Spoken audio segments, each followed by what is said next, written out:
I am in Dartmoor, just about to get ready to go on the Upper Dart, and I want to share with you some tips to help reduce stress and anxiety. Because what I believe is you have to know where the stress comes from. Thought work is really important, the mind management, to know where that stress comes from, to know it's an internal thing, because then you're not trying to change the external to solve the internal. But there's sometimes when there's just that takeover, where your brain, that switch is flicked, you've gone into survival mode, and you can feel that panicky anxiety. And in those moments, you just can't think your way out of it.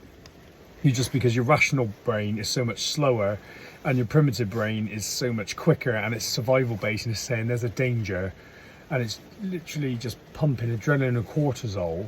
And the other thing is, when you're stressed, your breathing changes, your CO2 level builds up, and that primitive part of your brain, that amygdala, measures that and then sort of thinks actually there's danger because there's a CO2 build up.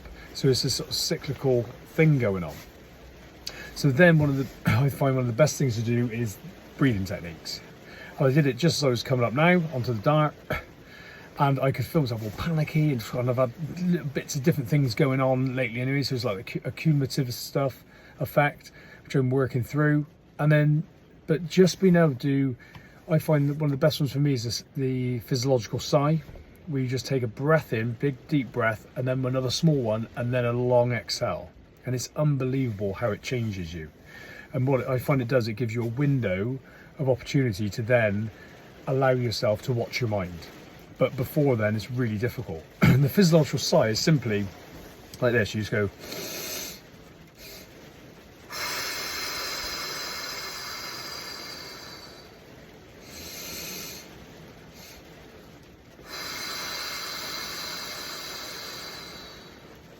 And what I find is it gets easier each time you do it, because there's less tension there.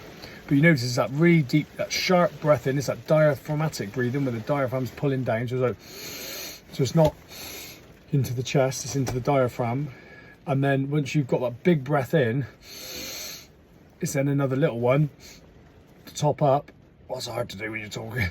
And then, and you'll feel yourself immediately come down. And it just gives yourself that opportunity, that window to actually see things for how they are. And I think breath work is a great example of, if it was the situation that's causing this stress, then we wouldn't be able to control it by doing our breathing.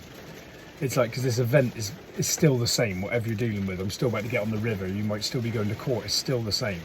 It's the brain's interpretation of that event, the relationship with that event, but often it's so automatic that our reaction is out of our control. So try that and see how it goes.